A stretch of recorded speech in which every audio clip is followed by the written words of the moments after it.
Assalamualaikum warahmatullahi wabarakatuh. Salam sejahtera, Shalom, Om Swastiastu, Namo Buddhaya, Salam Kebajikan. Good afternoon, ladies and gentlemen. It's an absolute honor to welcome all of you to webinar Sustainable Blue Finance. My name is Sakila Cahya Mentari Isgani, serving as your Master of Ceremony for today's event. On behalf of the committee, we would like to extend our warmest welcome to our honorable guest, Her Excellency, Deputy Minister of Economic Affairs, Ministry of National Development Planning, National Development Planning Agency of the Republic of Indonesia, Mrs. Amalia Adininggar Widyasanti.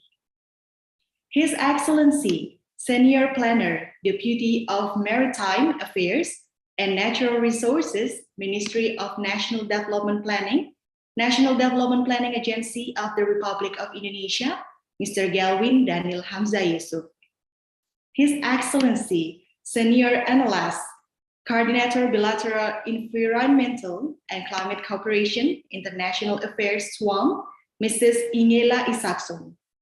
His Excellency, Senior Natural Resources Management Specialist, World Bank, Mr. Amboas Buani.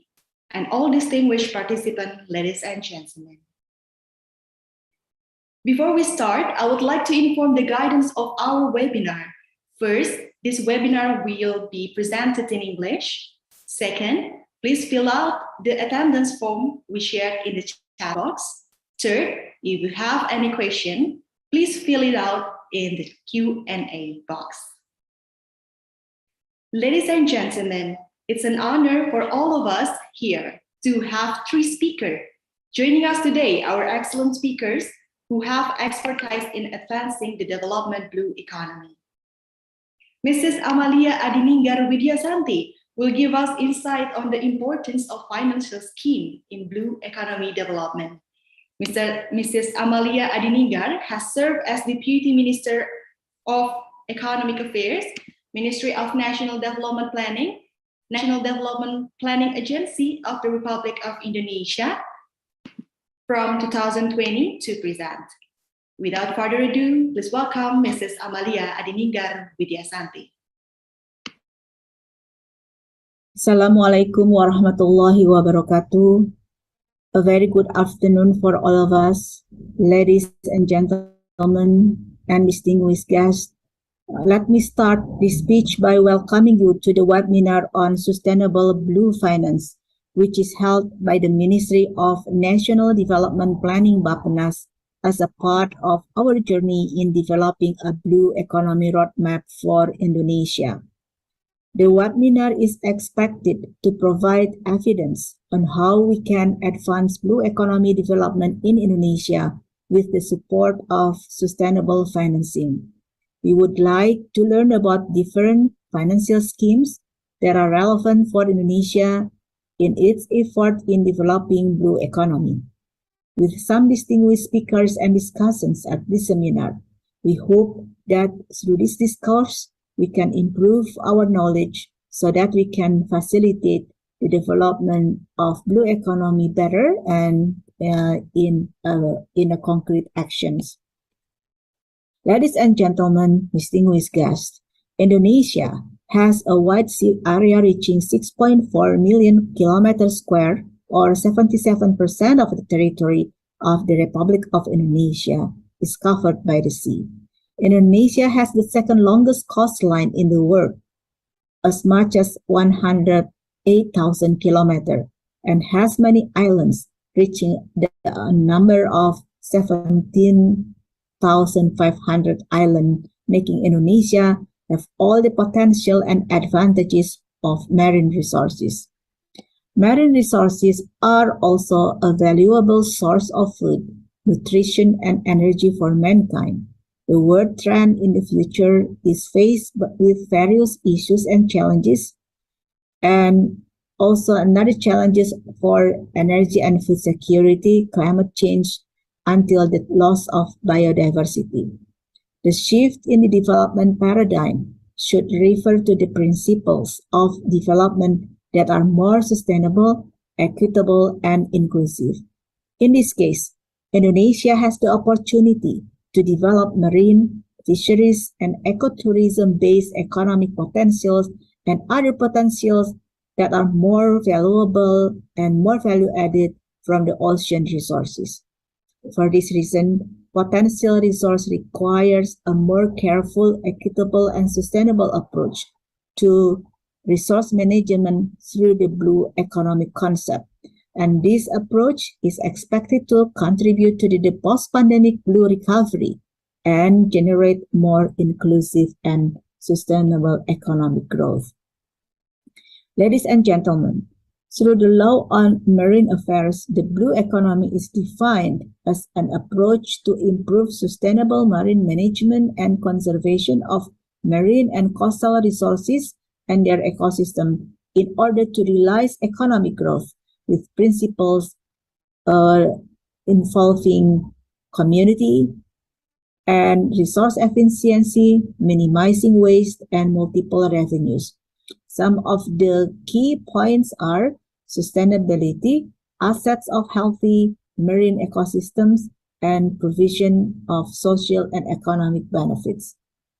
In order to optimize the development of blue economy in Indonesia, a comprehensive strategy is required to manage and to utilize Indonesia's ocean resources and marine-based economic activities for the welfare of the society and also for the Indonesian economic transformation agenda. This includes how Indonesia can support the development of different blue economic sectors that covers many sectors and across sectors, not only a single sector, that can put forward into the implementation that can create value added and to the benefit of the people's welfare. On the issues of financial access, it is also very important to integrate various funding resources, including through public-private partnerships, in order to provide sustainable blue financing. An ideal blue finance scheme should meet sustainability and inclusive criteria to make sure that productivity and value added can provide social, economic, and environmental returns. Some opportunities that can be pursued in mobilizing public and private funding included blended finance and bonds. Nevertheless, a sustainable financing requires governance, business readiness, investment standards, coordination across actors, supporting infrastructure, delivery mechanism, data, and transparency. Some innovations in the financial schemes may also be devised, and good examples or practices in sustainable financing can be reviewed as a model for replication to pursue blue financing. Ladies and gentlemen, to conclude, I would like to convey that further development of the blue economy is expected to expand the development of high value-added economic activities in many potential sectors. We expect the collaboration of all parties, especially those of you who have attended the webinar, to be able to share the experiences in the implementation of blue financing and provide policy recommendations and technical recommendations to accelerate the financing in blue economy. To conclude, I would like to thank to all participants, speakers, discussants, and especially our development partners that assisting us in developing the blue economy roadmap. We are openly waiting for the results and recommendations for the implementation of blue economy development, especially how to finance the blue economy activities as a part of our joint effort to encourage equitable and a more sustainable development. Thank you. Have a very good day. Wassalamualaikum warahmatullahi wabarakatuh. Waalaikumsalam warahmatullahi wabarakatuh. Thank you, Mrs. Amalia, for the insight on the importance of finance scheme in blue economy development. It is very clear from the sharing that defining relevant financial scheme and ecosystem for the blue economy roadmap. The ecosystem, in particular, also considers the improvement of relevant policies and governance, as well as the development of public and private collaboration. Distinguished guests, ladies and gentlemen, now it's time for us to enter the agenda of today's webinar, Sustainable Blue Finance. The aim to provide an update of the current financial scheme in blue economy development strategy. Join us today, an extraordinary speaker who will discuss from Bappenas, SUAM, and World Bank. This session will be led by Director for Industry, Tourism, and Creative Economy, Ministry of National Development Planning, National Development Planning Agency of the Republic of Indonesia. Mr. Leonardo Teguh Sambodo, the time is yours. Thank you, Sakila. Assalamualaikum warahmatullahi wabarakatuh. Greeting to all of you. Good afternoon in Indonesia and good morning in Sweden time. So, ladies and gentlemen, thank you for joining us in this webinar on the sustainable blue finance. This is a part of our journey and how we can promote the Indonesia economic transformation through one of the approach is blue economy. And as the Ministry of National Development Planning or Bappenas currently developing the blue economy roadmap, one of the aspects that we would like to explore more is related to the blue finance, on how we can provide sufficient financial support for different sectors in the blue economy to be developed. So the purpose of this webinar is to provide and promote a public discourse on the topic of blue finance, utilizing lessons learned from local and international initiatives, whether it is good practices, experience, as well as innovation in the financial sector that will support the development of a sustainable blue finance. So we are happy now that some of the distinguished speakers have joined us. And let me introduce three speakers that will share their experience and insights in this webinar. The first one is Pak Galwin Yusuf. He is formerly the secretary, the secretary of the Ministry of National Development Planning, the executive secretary of Bappenas. Right now, Pak Galwin is the senior planner for the Ministry of National Development Planning in Bappenas. He holds a PhD in Environmental and Natural Resource Economics from University of Rhode Island, USA. And the second one is Ms. Ingela Isaacson. She is the Senior Analyst, Coordinator Bilateral Environmental and Climate Cooperation, International Affairs from the Swedish Agency, from the Swedish Agency for Marine and Water Management, or SWAM. Good morning, Ms. Angela, Ms. Ingela. Okay. Good morning, thank you. Thank you. And then the next speaker is Mr. Amwares Brenier. He is a senior natural resources management specialist at the World Bank, Indonesia. And he holds a PhD from Marine Biology and Biological Oceanography from Pierre and Marie Curie University, France. And then we have also invited two discussants. The first one is Dr. Denny Ridwan, the Director of Government Securities Ministry of Finance. And he holds a PhD in Accounting and Finance from Victoria University, Australia. And then Pak Jon Fitner, currently the head of IPB University's Center for Coastal and Marine Resources Study. He holds a doctorate degree in Coastal and Ocean Resource Management Program from IPB University. So good afternoon to all of you, and good morning to Ms. Ingela.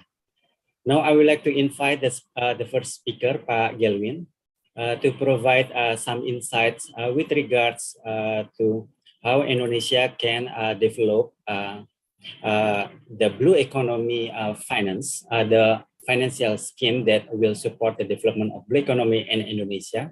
Maybe you can also highlight some of the challenges and how is the current financing strategy that will support Indonesia in implementing blue economy. Your time is around 15 minutes, Pak Gelwin, and time is yours. Okay, thank you, Pak Teguh, Pak Leonardo. Can you hear my voice? Yes, clearly, Pak. Okay, thank you. I will use efficiently the time you gave us for 15 minutes. Good afternoon, good morning in Sweden. It is an honor to be invited to this important event and speak with other great panelists. I was asked to give a presentation on Indonesian current financial strategy to support the development of blue economy as a part of transformation of economy in Indonesia. The key question here is what are the challenges in financing the blue economy sector? This is then followed by another question, what are the current financing strategies to support Indonesian blue economy development? As we know, blue economy development in Indonesia is relatively new. We also know that blue economy is defined as a sustainable use of marine resources to improve economic growth, livelihoods, and jobs while maintaining the health of marine ecosystems. In terms of GDP contribution, in the past 5 years, Indonesia blue sector, including maritime, marine, and fisheries value, has on average low contribution to GDP compared to other sectors. It only contributes about 3.6%, and it is mainly coming from the fishery sector. Furthermore, the blue sectors in Indonesia have not benefited from the current financing to date, to my understanding. Financing schemes for Indonesia's blue sector are facing lack of sources. As a result, impact investment from the ocean remain low compared to the investment on terrestrial. According to the Indonesian Blue Finance Policy Note 2021, goals number 14, such as SDG 14, which is living underwater, received the least investment compared to all SDGs goals. Let me begin by showing this slide. As we can see, the development of blue financing in Indonesia is essential to achieve the goals of the 7 development agendas as listed in the 5 years development plan 2020-2024. As the largest archipelagic country in the world, with oceans covering more than 2/3 of Indonesian area, building a sustainable maritime economy is essential for Indonesia. The Minister of National Development Planning has stated that a sustainable and prosperous marine economy could contribute to higher returns through marine conservation activities. This development strategy for the maritime sector is consistent with the long-term plan of the Bappenas 2019 vision, whereas the contribution of blue economy in Indonesia is targeted to reach 12% of the country GDP by 2045. In the current National Midterm Development Plan that runs from 2020 to 2024, there are strategies related to maritime, fisheries, and coastal issues. This is the 5-year plan, and we have less than 2 years to achieve this. However, if we look at the current funding that the state budget, or APBN we call here by Indonesia name, can provide to meet the target for all sectors, there is a big gap in between. This is due to the current government funding totaling around $1.6 trillion can only found around 20 to 25% of the whole budget required to meet the development target. This is including also the blue sectors here. So marine and fishery sectors are included here. Therefore, we must find innovative and creative ways to fill the development gap of 75 to 80%. I strongly believe that blue finance is one of the solutions. As cited in the Climate Policy Initiative 2000. Excuse me, Pak Gelwin. Yes. The slide doesn't move. I think the operator, I would like to ask operator to help to start the slideshow. I don't know what's happened here. Okay. This is must be. So wait, give me a minute. Okay, I'll try again.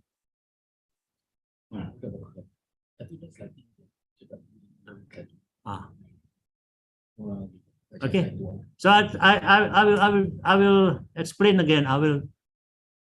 May I start again on this slide? Yeah, please, Pak. Yeah. Okay, so this is about the importance of blue finance of Indonesia. I think I mentioned about the 5 years development plan of 2020-2024. Okay, can you? Oh, this must be something. Can you see that? Kasih kursi.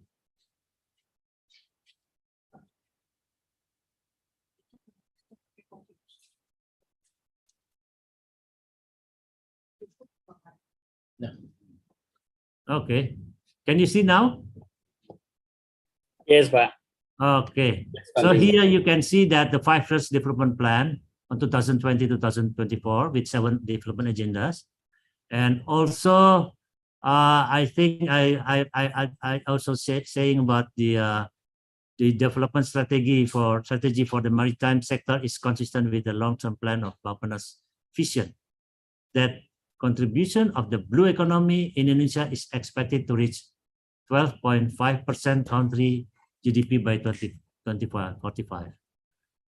And the current national midterm development plan that runs from 2020 to 24, there are strategies related to maritime fisheries and coastal issues here.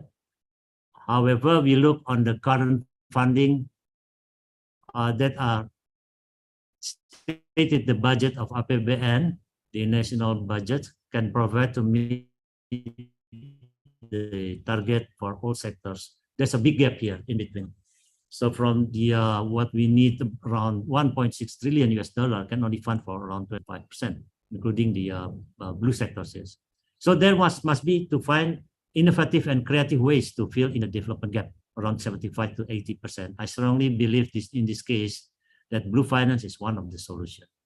So now, as cited in the Climate Policy Initiative 2022, here I quote from one of the articles here, a research article.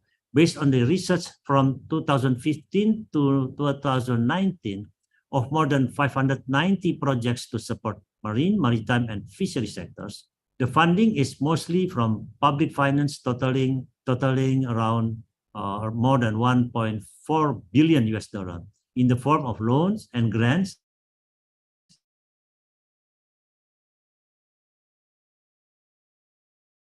institutions.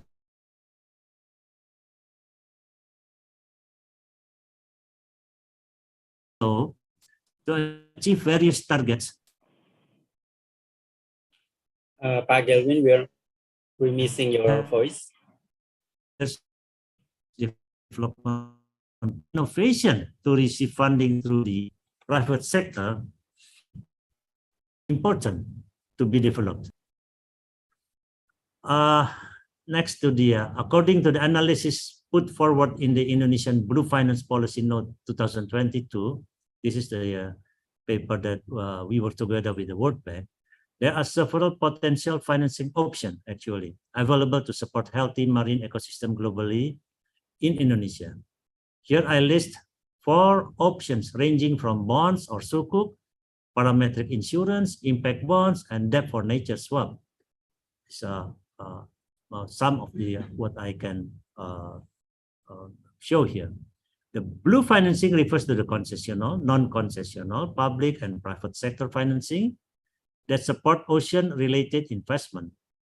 While some financings are available from international donors, philanthropic sources, and governments, it will also be important to explore options to address fundraising through market-based instruments and blended finance solutions that can leverage resources beyond what multilateral bank and other public sector sources can offer. The use of proceeds from bonds issuance and responsible private sector investment may offer the opportunity to finance investment in activities that support the transition to a robust blue economy. Further in my presentation, I will emphasize only the blue bonds and blue sukuk as an innovative financing. These financing instruments have been identified as potentially viable option, subject to the completion of the formal feasibility investment assessment, such as the green bond sukuk as previous one. And a sovereign instrument issued with the support of the government is more likely to attract investment to this relatively new sector in this time. This instrument was created based on the intended use of funds. So, the innovative funding in Indonesia was initiated by the issuance of green bonds or green sukuk. I think our colleague from the Ministry of Finance here can also explain later that the green bonds and green sukuk value at $3.5 billion and around 5.4 trillion rupiah was being issued from 2018 to 2020 with varying levels of funding scope. Green bonds generally focus on programs and activities that would significantly reduce terrestrial environmental risk. After the green bonds, the SDG framework was released here. The SDGs government securities framework was developed to demonstrate how government intends to issue green and blue bond sukuk, or we call it green securities, as a social and sustainability bond sukuk, SDG securities, to fund projects that deliver environmental and social benefit to achieve its 2030 development agenda. The SDG securities framework has supported the governments on environmental and social contribution to achieve the 2030 development agenda. Using the SDG framework, the government has successfully raised 500 million euros from the SDGs bonds. Then the SDGs framework is specifically designed for eligible SDG expenditure with green and blue focus. It is also for socially focused SDG spending. However, if we look more detail in the blue focus contained in the SDGs framework, actually it was not specifically designed to finance the real blue sector. In my opinion, to my understanding, we still need more understanding of what is defined as blue project that attract investors in this case. In order to answer the challenge, Bappenas has published a document called Blue Economy Development Framework for Indonesian Economic Transformation in 2021, together with OECD. This document provides guidance regarding the sustainable ocean economy that emphasizes the use and conservation of natural resources in Indonesia, seas and coastal areas for sustainable development. I think this is already being also explained and mentioned by the Ibu Amalia. This is in line with the Indonesian 2045 vision. In addition to the previous document, ICCTF Bappenas together with the World Bank issued the Indonesia Blue Finance Policy Note of the Blue Finance Instruments to address the financing gap in marine conservation and coastal livelihood. In this document, the analysis considers the Indonesian local context and in line with the international best practice. Similarly, almost the same time, Kemenkomarves has published the Blue Financing Strategic Document. This document released the economic potential of marine-based economic activities by identifying appropriate financial instruments related to the public and private investment. As various documents exist on blue finance policy and strategies, guidance is needed to ensure that the existing blue finance strategic policy must align with the SDG security framework. This guidance will assist the issuance of blue bonds, sukuk, within the scope of the SDG security framework. The guidance for the blue sector are different from the green sector.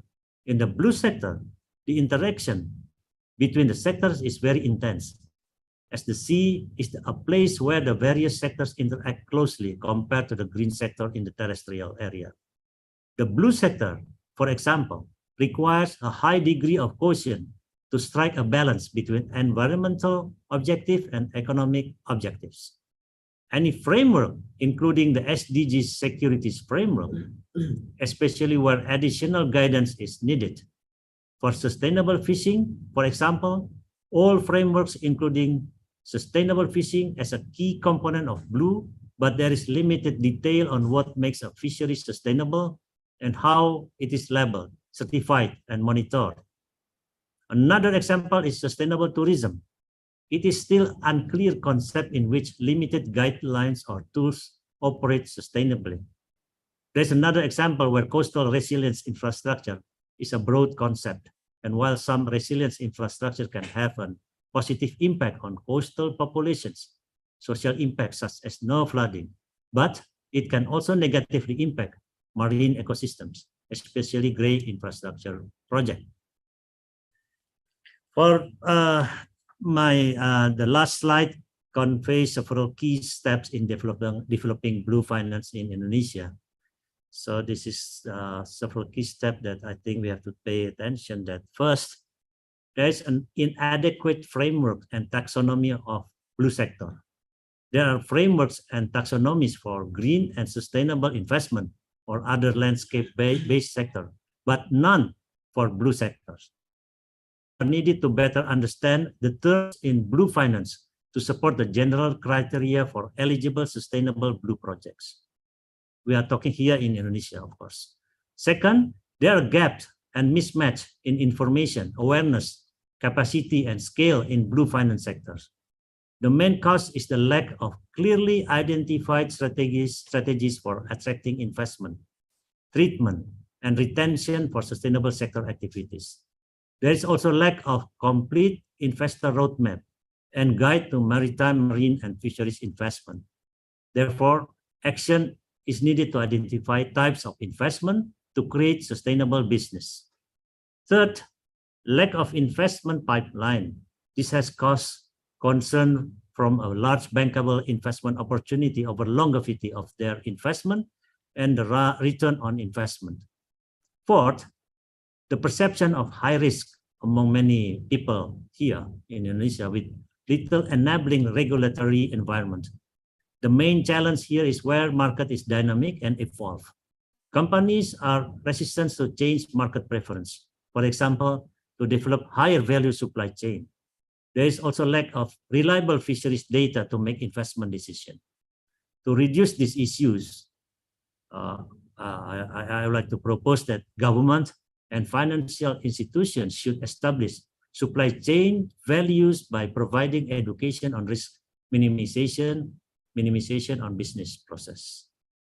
At last, I would like to close my presentation by reminding the audience where the President Joko Widodo at the Musrembang NAS last year, he underscored the importance of blue economic development as Indonesia is the richest country in terms of marine biodiversity. Thank you. This is, I think, what I would like to convey my presentation. Thank you. Thank you, Pak Gelvin. It's very insightful, and thank you for the overall presentation about on how Indonesia can start to develop the financing strategy to support the implementation of blue economy development in Indonesia. For those the participants, I would like to invite you to, if you have any questions, you can put write your question in the Q&A panel, and then you can also put the question in Bahasa, and later on I can translate the question. But please, you may need also to direct. You can also define two certain speaker that you would like to respond to your question. Now, the second speaker, I would like to invite the second speaker, Ms. Ingela Isaacson. Ms. Dr. Ingela. Okay. Dr. Ingela Isaksson, Senior Analyst, Coordinator Bilateral from Swedish Agency for Marine and Water Management, SWAM. Would like to share with us about the investing in a healthy ocean for a prosperous blue economy. Particularly about the experience of SWAM in funding water conservation program and the Sea Basin program in cooperation with the EU. With regards to the Sweden chairmanship in these programs. Your time is around 15 minutes. Dr. Ingela, time is yours. Thank you, Pak Leonardo. Yes, please, that's the presentation. There will be, unfortunately, a little bit of an overlap with what already had been said. I'm sorry for that. But to everyone, selamat pagi or selamat siang. I don't know if the pronunciation was right. Honorable, thank you. Honorable guests, excellencies, ladies and gentlemen, thanks a lot for inviting me. I'm honored to be able to share some thoughts with you on the topic of investing in healthy ocean for a prosperous blue economy for everyone. Next one, please. Our national governmental agency, the Swedish Agency for Marine and Water Management, SWAM in short, is responsible for the national management of Sweden's marine and freshwater environments, including fisheries management. We are a central government expert agency making guidance documents, following up regulations, environmental monitoring, give financial support to restoration of ecosystem, as well as fisheries monitoring, control, and much more. Our agency have also been appointed by the government to establish Sweden's marine spatial planning. Next one, please. So whereabout in the world are we situated? Close to the northern pole. Can I have the next one, please? Two sea basins, the Baltic Sea and the Northern Sea, sea basins that we share with 10 neighboring countries. Sweden borders all 9. We share the same sea basins, our assets, our shared responsibility. First of all, healthy oceans provide the basis for healthy blue economy. Next one, please. Environmental quality in the ocean have degraded over time. We now stand at a point where we understand that the seas are being degraded, and we have the technology to turn the trends. Climate change are causing and will cause immense pressure on marine ecosystems. Then on top of it recently, the pandemic and a raised awareness of how sensitive our society is. That future further points in the direction towards building back better with a sustainable blue and green economy, as we already heard. At the same time, the pandemic also have shown the capacity and strength both to work together, how fast we can move towards a changed behavior. The very near future will likely determine where we are heading. No doubt, the opportunities of blue economy are richer in an ocean with functioning ecosystem services and high production. Next one, please.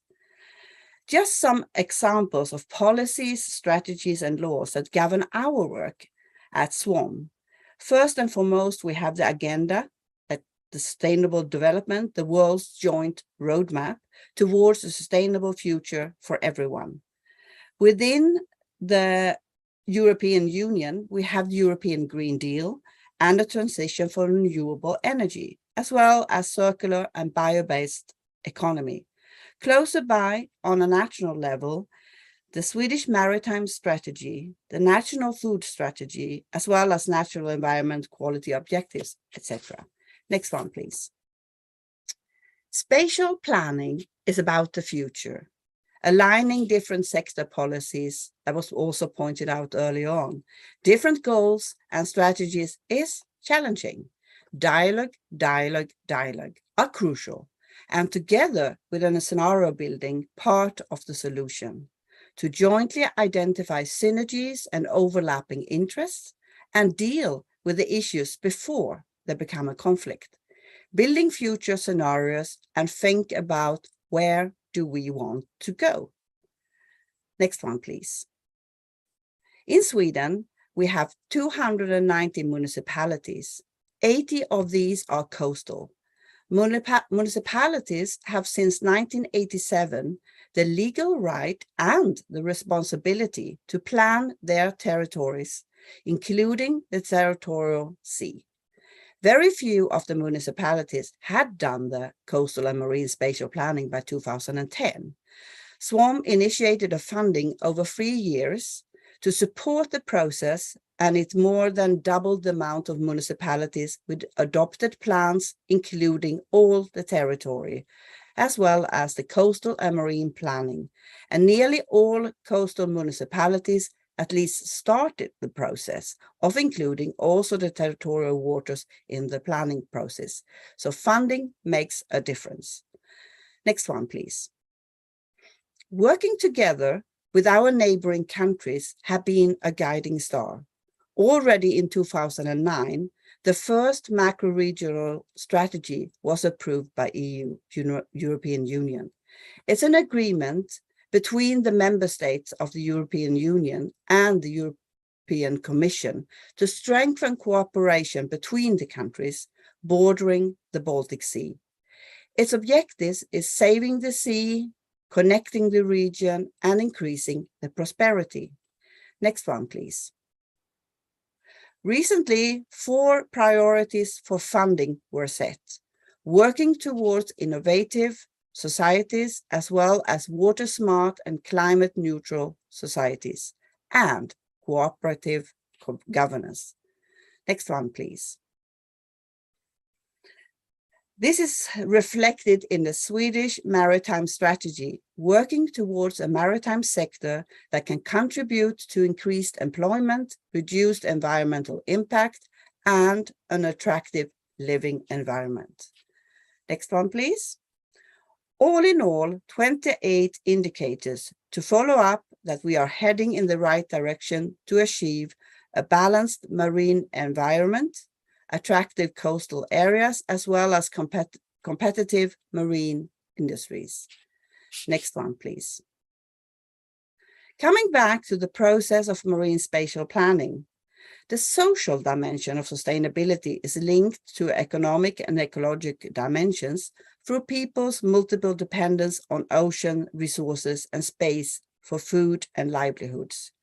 The inequalities in the use of ocean resources and space, as well as in respective decision-making processes, remains and may even increase due to the rush to exploit ocean resources, while environmental and social consideration often take the back seat. It is sometimes argued that marine spatial planning has not been inclusive enough, with a notable gender bias, and when considering unfair outcomes might lead to the lack of trust. Within SWAM's international programs, we develop tools, methods, and capacity building for stronger social and environmental focuses in marine spatial planning. Next one, please. The key elements of social justice are recognition, representation, and distribution. Based on this, we, together with the Global Economic Network of Environmental for Development, have developed a social sustainability scorecard or checklist for what, when, and how in the marine spatial planning process to assure inclusion of gender and poverty perspectives. Next one, please. Frameworks can help planners to ensure that the marine spatial planning process integrates also gender and poverty. Based on the Swedish International Development Cooperation Agency, SIDA, the multidimensional poverty analysis framework, we have developed indicators of social well-being, both from a household prosperity perspective, as well as from a gender equity perspective. Marine spatial planning can impact all the dimensions of gender and poverty. Access to resources like small-scale fisheries and mineral extraction, aquaculture, participation in tourist industry, employment in marine sectors, etc. Opportunities and choice, access to markets, education, and other tax-funded governmental services. And then power and voice, that can be improved by a more inclusive process, communication, and capacity building. Human security at the center, with making sure to reduce conflicts over resources. Violence and insecurity tend to have a greater impact on women. Improved access to resources have an impact on domestic harmony. The impact of marine spatial on the four spatial planning dimensions, four dimensions, is dependent on the context, such as political and institutional, economic and social, environmental, as well as conflict and peace. Next one, please. The framework is included in the new International Guide on Marine Spatial Planning, published by IOC UNESCO and the European Commission, DG Mare, Director General for Maritime Affairs and Fisheries, last year.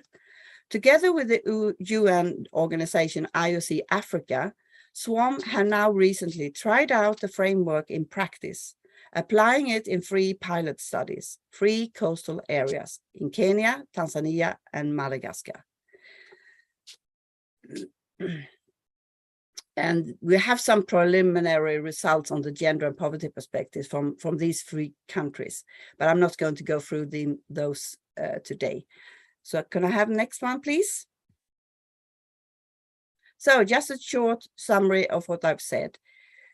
Healthy oceans provide the basis for healthy blue economy. Spatial planning, future-oriented, allocating resources and making room for sustainable blue development. The perspectives of social justice and equity should be addressed during all stages of the planning process. Social inclusion needs to be seen as an inherent part of the marine spatial planning sustainability agenda, making sure that no one is left behind. And of course, funding makes huge difference. Terima kasih, thank you. Thank you, Dr. Ingela, for the insight on how Sweden can also support the development of healthy oceans for the healthy blue economy development. And it is not all about environment and economy, but also social welfare, on how everyone can get opportunity and can get access to address all of the challenges that we have. Thank you for the sharing of information, and later on maybe we can discuss further with the questions maybe from the participants. Thank you again. Now I would like to invite the third speaker, Mr. Ambuares Brenier, Senior Natural Resources Management Specialist from the World Bank, Indonesia. Yes. Hi, Pa. Thank you How for are the you? invitation. Yeah. Yeah. Everyone. Yeah. I think your presentation is about benchmarking lessons learned from some of the financial scheme developed by the World Bank throughout maybe in some of the countries with regards particularly with Pro-Blue program. And maybe we would like to learn about how this program can also promote like country like Brazil, or other countries to develop their different blue economy schemes that will support the implementation. Your time is 15 minutes. Time is yours, Pa. Okay, thank you very much. I do have some slides. I'm not sure if someone will be operating that, sharing the screen. Great. Okay, so thank you very much for the invitation to this event. It's a great honor to be part of the participant today. Nice to see also the presentation from Pagelwind and my colleague from Sweden before. Really inspiring presentation on what's happening in Sweden, and also the great progress from Indonesia on developing further blue finance. I will talk actually mostly about blue finance. I will talk about Pro-Blue, yes. I will also talk about what Pro-Blue is doing, especially in Indonesia as one of the biggest, most important country for ocean sector and ocean habitat in the world. what ProBlue has been doing here in partnership with the government and BAPENAS in particular, and what is the next step of this work that we're doing together with the government. Just before I start, so I was just coming back from workshop yesterday, or actually until today, with Kemenko Marves. No coral reef left behind, a G20 side event that was organized in Bali yesterday and the day before. And we had a chance to visit Nusa Lembongan with the team and see the huge value of the ocean for the communities in terms, for instance, of mangrove that is protected by the communities through partnership with the government, and some funds that are being raised by the community through the tourists that are visiting this mangrove and that are used to manage this mangrove sustainability, to fund the patrol, etc. But definitely how to scale that kind of system, how to make sure that you do have the finance to manage the conservation area or the marine protected areas at a scale in a country that has 17,000 islands is a huge challenge. We also had the chance to see the seaweed farming and the importance of the ocean providing livelihood support to this community, especially, for instance, in time of crisis such as COVID, when COVID hit and there were no tourists anymore in this part of Indonesia or anywhere in the world, but in a part of Indonesia that was heavily relying on tourism, they could turn to seaweed farming, at least gain some income and be able to support their household during this crisis. So that's the importance of the ocean to the communities in Indonesia. So ProBlue is focusing on that, on supporting integrated and sustainable economic development in healthy oceans. So that's the three key words: integrated, sustainable, and healthy oceans.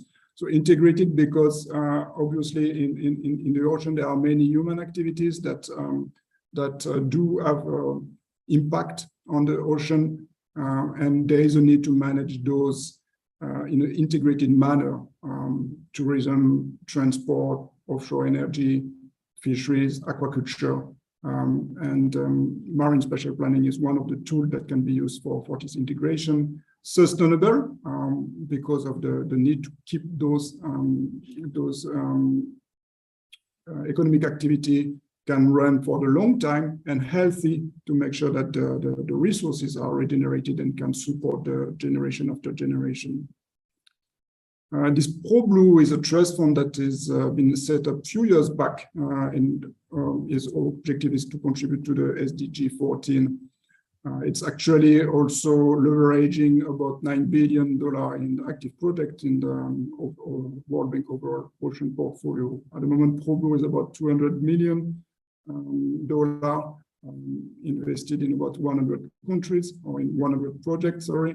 The number of countries, it's next slide, please. You can see on the map all the support that has been provided by ProBlue over the past few years, and focusing on key sectors: aquaculture, fisheries, marine pollution, economic sectors such as tourism, transport, blueing this sector, and finally integrated seascape management, including blue finance. So that's the program from ProBlue in these different countries. Next slide, please. In addition to supporting projects in the field and leveraging larger operations focusing on the ocean in the partner countries, ProBlue at the global level is also developing tools to help the countries with progressing or developing further the blue economy. So there's the Blue Economy Development Framework that was developed in partnership with the European Commission. There's also a specific blue public expenditure review guidelines that have been developed. Marine spatial planning is also one of the guidelines that has been developed. And finally, some are coming, such as the blue financing guiding note, and some further tools for marine spatial planning at the scale of the country and subnational scale. Next slide, please. So what ProBlue has been financing in Indonesia so far?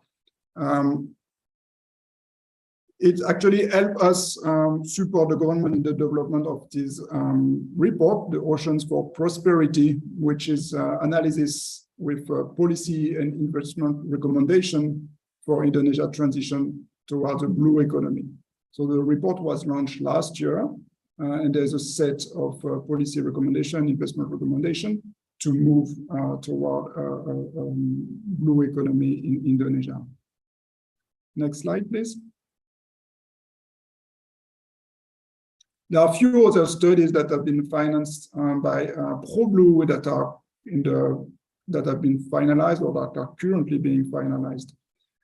Pak Edwin mentioned the Indonesia Blue Finance Policy Note, this collaboration between Bappenas and the World Bank, and hopefully this will be finalized very soon.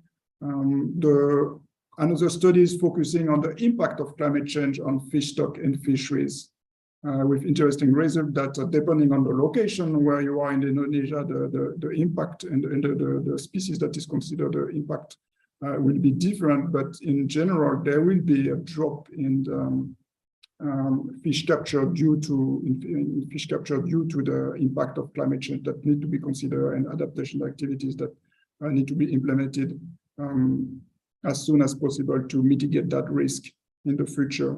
There's another study focusing with KKP, those two were in collaboration with the Ministry of Marine Affairs and Fisheries, focusing on the reform needed for sustainable fisheries development, and with a specific focus on the WPP, or the fisheries management areas model, governance model that is being developed that is existing and further developed in Indonesia.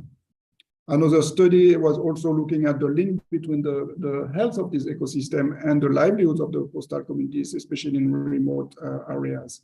So that's many different analytics, knowledge products that have been produced through the support of ProBlue in Indonesia over the past few years. Next slide, please. Just wanted to provide a little bit more detail on the Blue Finance Policy Note. I will not take too long here because there's many of those aspects that have been explained already by Pak Edwin. But the main takeaway, obviously, we already know that the importance of the natural capital and the natural resources for the Indonesia economy. We know that those resources are declining. If we take seagrass, for instance, habitat, mangrove, coral reef, all those, the health of these habitats are declining, and yet many hundreds of millions of people depend on this healthy ecosystem for their livelihoods, because they do provide many economic benefits through the ecosystem services that they provide to these communities. Several key economic sectors of Indonesia are dependent on this marine ecosystem: fishing, aquaculture, coastal tourism, marine construction, transportation sector. And even though those ecosystem services are critical for food provisioning, carbon sequestration, coastal protection against flooding, for instance, only a small proportion of them are actually monetized and represent the financial potential. Next slide, please. Another key takeaway from the Sustainable Blue Finance Policy Note was the fact that Indonesia is actually at the forefront of developing sustainable finance in the world. There's been many efforts already done. Again, Gelwin talked a lot about the green bond, green sukuk. So the government of Indonesia has made many efforts to transition finance towards sustainability. The SDG framework, we talked about that already. Another piece of information is that Indonesia is actually the largest impact investment market in Southeast Asia. So high reliance on natural resources and also pioneer in sustainable finance were two key information, key takeaway from the Blue Finance Policy Note. Next slide, please.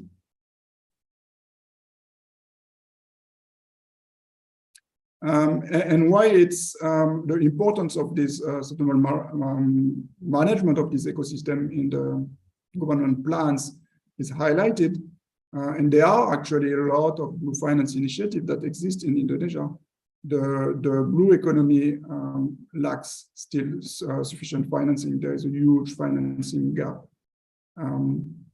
We talk, for instance, about the marine protected areas in Indonesia. With there are plans to have all marine protected areas sustainably managed, effectively managed in the next few years. Indonesia currently it's a small proportion of them that are actually receiving enough funding to be effectively managed. So how to fill that financing gap? So MPA is one of the sector in needs of finance, sustainable fisheries, aquaculture, coastal and marine tourism, marine pollution also. So there is a need to close this financing gap for the government to reach its targets. There are several recommendations in this Blue Finance Policy Note on the regulatory and institutional action required to catalyze finance, especially with two sectors in mind, conservation and coastal livelihoods. Next slide, please. So to transition to a blue economy, Indonesia needs to ensure the long-term ecosystem health of marine resources. Address the long-term management cost of this MPA network, and also address the coastal livelihood challenges related to access to infrastructure, finance for the small businesses, such as tourism, fisheries, aquaculture, that are in these villages all around Indonesia. And also develop viable payment for ecosystem services mechanism. Next slide, please.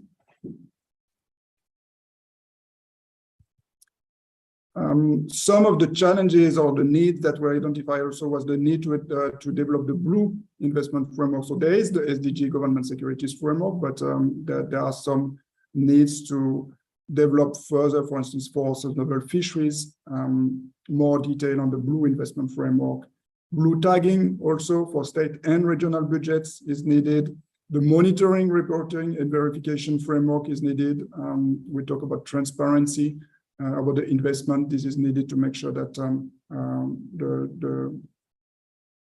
we can track the funds that are being allocated to the blue projects. Policy interventions are required to enhance ecosystem values and carbon values, in particular, blue carbon in MPAs, for instance.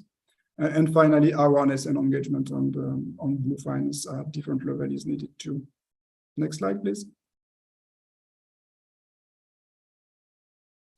Coordination is key. As mentioned, there are several initiatives around by many different partners, the government, multilateral development banks, NGOs, impact investors, with a small project on the ground or larger initiative, but with a need for more connections, more interactions, more coordination between all these initiatives.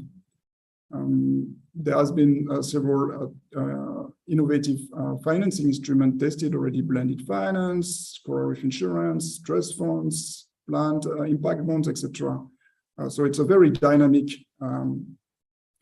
area for blue finance in Indonesia, but coordination is needed, and that would benefit from policy and enabling environment interventions to improve the effectiveness of all these projects and scale up. And even though there are those, if we go back to one of the key needs in terms of long-term financing for the marine protected area, for instance, those initiatives will not solve that problem on a scale, both in terms of time and in terms of space that is needed for the huge area and the huge number of marine protected areas in Indonesia. Next slide, please.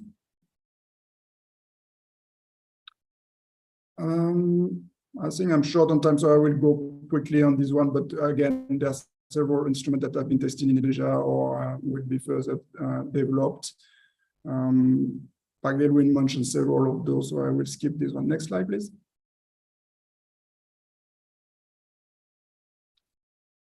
Finally, the two main recommendations were that enhancing the blue economy, enabling environment and policy intervention to better coordinate investment and activity in the blue finance sector is needed, in addition to developing those financing strategies based on the priorities and risks, especially for the key sectors, fisheries, aquaculture, marine tourism, marine protected areas, and marine pollution.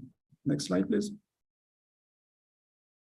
And this will actually be addressed through a project that the government is preparing, and the Ministry of Marine Affairs and Fisheries and Bapenas in particular with our support, focusing on the sustainable management of coral reef and associated ecosystem and the access to local to economic opportunities for local communities, with the goal to improve the effectiveness of marine protected areas, the management of coral reef, the management of coral reef fisheries also. And next slide, please.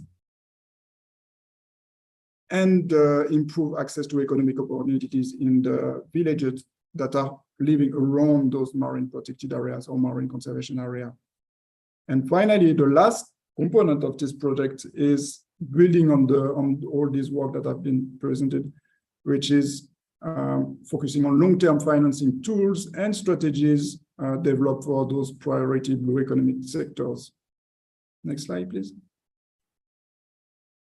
Those are the sites, 20 marine protected areas, 10 provinces, and mostly in eastern Indonesia will be the focus of this 205 million project.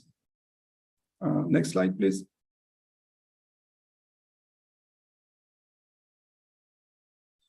So for this last component, focusing on blue finance, just wanted to provide a little bit more details on what will be done by the government and Bapenas in particular, through the coordination of Bapenas in particular, in partnership with Ministry of Marine Affairs and with the Ministry of Finance and others.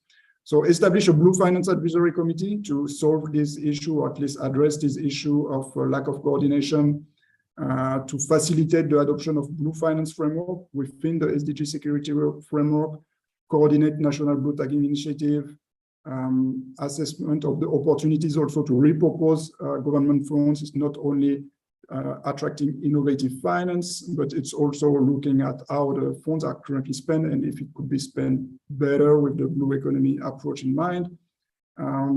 Developing further the policy requirement to take advantage of the values that are in the MPA, such as blue carbon, for instance, and developing this monitoring, reporting, and verification framework for impact investment. Next slide, please. That's my last one, I believe. So the second subcomponent of this blue finance component of the LAUTRA project that should start in 2023 is to develop and implement long-term financing strategies for 3 priority sectors. The first one, we talk a lot about it, it's the marine protected areas with the need to attract funds for capital and operating cost of those MPAs. There's roughly a need of about 30 to 40 million per year dollar for those MPA to be effectively managed. Also for the coastal infrastructure, develop a financing strategy for the coastal infrastructure. And finally, for the small businesses, so they can access finance to grow their sustainable businesses in those coastal villages. Again, I might have just one more, please. Next slide. Yeah, that's my last one. So how to develop these financing strategies? First, know about the context and situational assessment that was done through the Blue Finance Policy Note. Then the work will be on focusing on identifying the financing gap, identifying the capital source, the channel of funds through direct or via intermediaries, and then develop the details of each financing strategy, such as the strategy, the risk, the eligible use of fund, the pipeline of project, the financial feasibilities, the government and implementation arrangements, etc. So that will be addressed through this project. For financing strategy to be presented to Ministry of Finance, for hopefully issuing innovative finance instrument that can fill that gap for these specific sectors. Thank you very much. Thank you very much, Dr. Amwares Brenier. Do I spell your name correctly? It's a difficult one. Ambroise. Yes, Amwares. Yes, okay. Thank you for the presentation. Now, I would like to invite to discussion. The first one is Dr. Denny Ridwan, and then followed by Dr. Jon Fitner. And for Dr. Denny Ridwan from the Ministry of Finance, there are several instruments that have been outlined by at least two speakers. Yeah, because one from Pak Galwin and also from Pak Amwares, yeah, Brenier.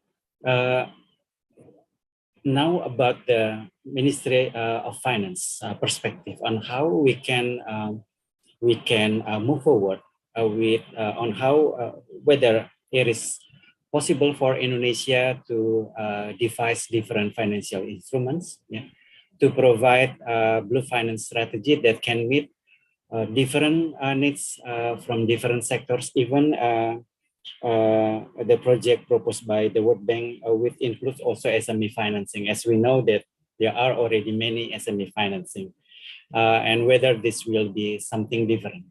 So maybe I would like to ask your perspective on this. Your time is 10 minutes, Pak.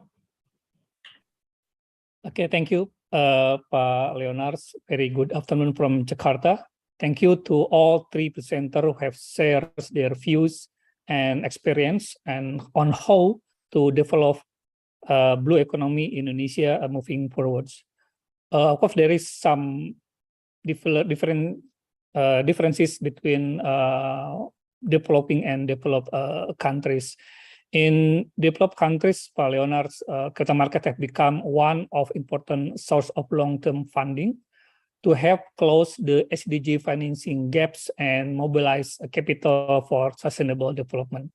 Interestingly, bonds are still the main financing mechanisms that are able to cover a broad set of actors, including corporates, governments, municipalities, or development banks. This condition provide breadth of actors as well as the scale and liquidity necessary for investors.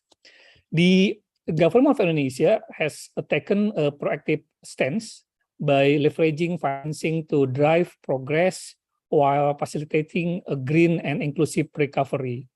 To close the financing gap and accelerate the transition to a low-carbon economy, the Indonesia government turns into innovative financing instrument. And as highlighted by the first speaker, Pak Galwin, in 2018, the government of Indonesia has successfully issued the world's first green sukuk, which since then has proven to progress Indonesia into achieving its 2030 climate ambitions. Indonesia has successfully issued green global sukuk in the global market 5 times since 2018, mobilizing funds towards climate change adaptations and mitigation projects across multiple sectors, including renewable energy, energy efficiency, sustainable transport, waste management, and climate change resilience. And the green sukuk innovation is not only carried out in the global market, but also in the domestic market through the issuance of 3 retail green sukuk from 2019 to 2021, with total issuance around 11.8 trillion rupiah. So actually, this is the issuance of retail green sukuk becoming the world's first retail green sukuk issued by sovereigns. In addition, another impressive achievement of the green sukuk retail is that the issuance is carried out online and attract participants of millennial investors, and on average, 50% of our investor is millennial generations. So, following the success of green sukuk issuance, we have successfully priced a debut long 12-year sustainable development goals or SDG bonds, total 500 million euro on September 2021. The issuance also marked a historic milestone of Indonesia for being the first sustainable development Eurobonds issued by Asian sovereigns. And as the basis for the issuance of thematic bond, the Indonesian government must first develop frameworks to ensure that these securities in line with the international principles. And we published a green bond sukuk framework in 2018 as the basis for a green sukuk issuance. And building on the success of green sukuk, we try to incorporate additional aspect of SDG into the frameworks. And in 2021, supported by SDG Secretariat of Bappenas and also the UNDP, we developed the Republic Indonesia SDG Government Securities Frameworks, which was an expansion from the previous Green Bond and Green Sukuk frameworks.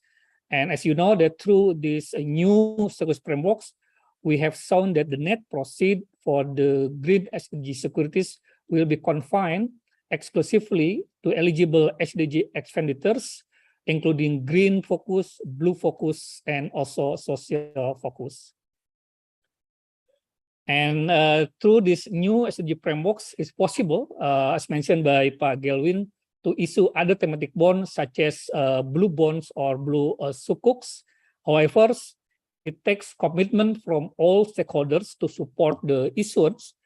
Among others, is the implementation of budget tagging, preparation of annual reports, and monitoring of project implementation in order to obtain the promised impact report. I also would like to highlight what have been explained by the last presenter, Ambroa, that the issuance of thematic bonds, such as green bond, SDG bond, and also blue bonds in the futures, is intended to meet the demand of social responsible investments and broadening the investor base. The opportunity to increase the investor base is based on the data that global ESG-rated investor asset under management, or AUM, is expected to exceed $53 trillion by 2025. So it's representing about more than a third of the total 140 trillions of projected total asset under management. And in Indonesia current regulatory frameworks, the issuance of sovereign thematic bond use a general financing scheme, where the proceeds of the issuance are entered into the state general treasury account and do not finance directly against green, SDG, or blue projects or non-earmarks. In other words, the results of the issuance or the proceed of issuance of green, SDG, or blue sukuk do not add to the existing budget for the related ministry or agency that have green, SDG, blue project as the underlying.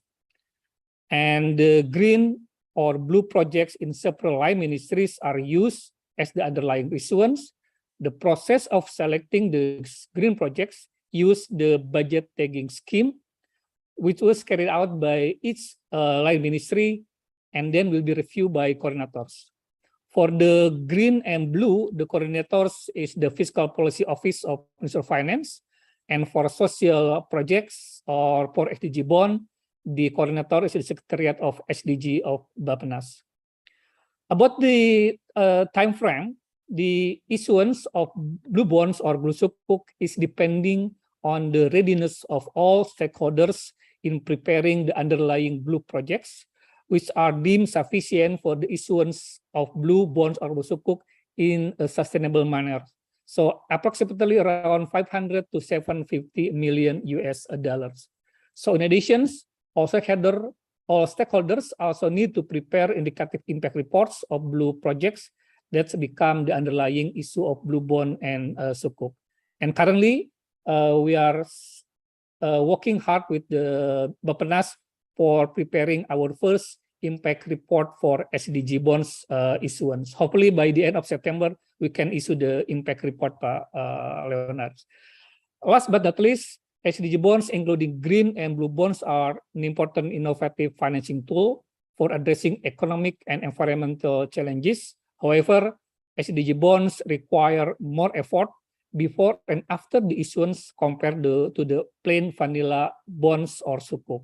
Hence, there is a need for significant pricing benefit as compensations for additional effort to attract sovereigns and private sector to issue SDG bonds.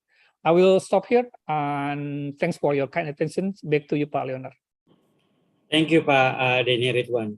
So the main lessons learned that Indonesia is actually one of the front runner, yeah, in developing this innovative green or SDG financing, and it is quite successful.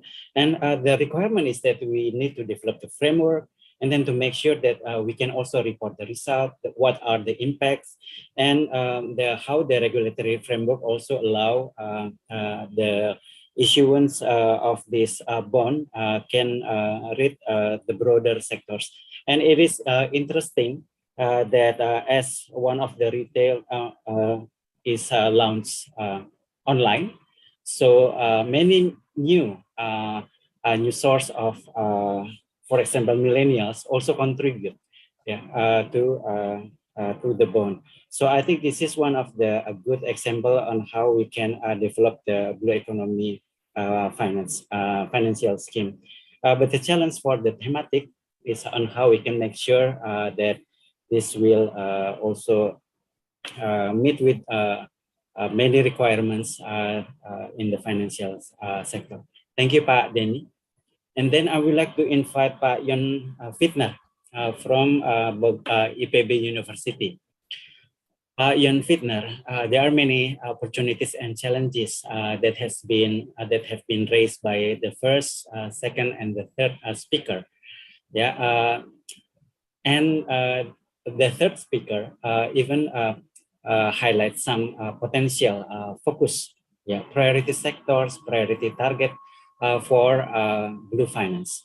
Now I would like to ask your perspective whether the opportunities and challenges in the blue economy development can be met with different ideas that have been shared about blue economy blue finance scheme. Your time is 10 minutes, Pak. Thank you. Okay, thank you, Pak Sambodo. You hear my voice, Pak Sam? Hello, Pak Sam? Yeah. You hear my voice? Is it possible to raise your voice? You hear my voice? Yeah, but it's not too loud, Pak. Oh. No. Hello? Yeah, we can hear you. Okay, thank you. Thank you, Pak Sambodo, for your invitation and also for your opportunity to share a little bit experience for research center in this context, I think. And I say also thank you for all of the presenter in their first session that have been shared about the blue financing, blue economy, and also the others related blue project and the experience that we share of the Ambroise in Indonesia. That's presentation. It's very interesting. I think also related with the Indonesian issues today about the blue economy activity. My first time, I will share about the related the financial support. At least we have three main issues, I think, Pak Sambodo. The first one related source of the financial. The second one, access to the finance. And then the last one is the relevancies of the finance to the research and the supporting to the blue economy activity.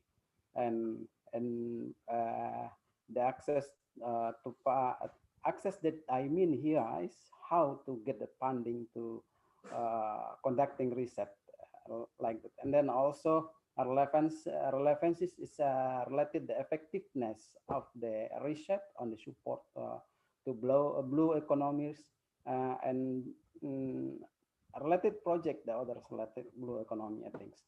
And then source is mean as the mechanism that's it's built and so that allocation of the research fund that's available for the Indonesian researchers and the research funding in Indonesia. And my framework, the blue economy concept related with coastal and marine resource, at least we identified about 5 clusters of the blue economy sector, I think. The first one related with the natural marine resource, yeah, sustainable use of the marine living and non-sustainable living marine use. The first and the second. And then as archipelagic countries, not only of the coastal countries, Indonesian ocean and marine and coastal, also carbon, I think it's potential as our resource in the coastal area. In general, carbon gradually has a contribution to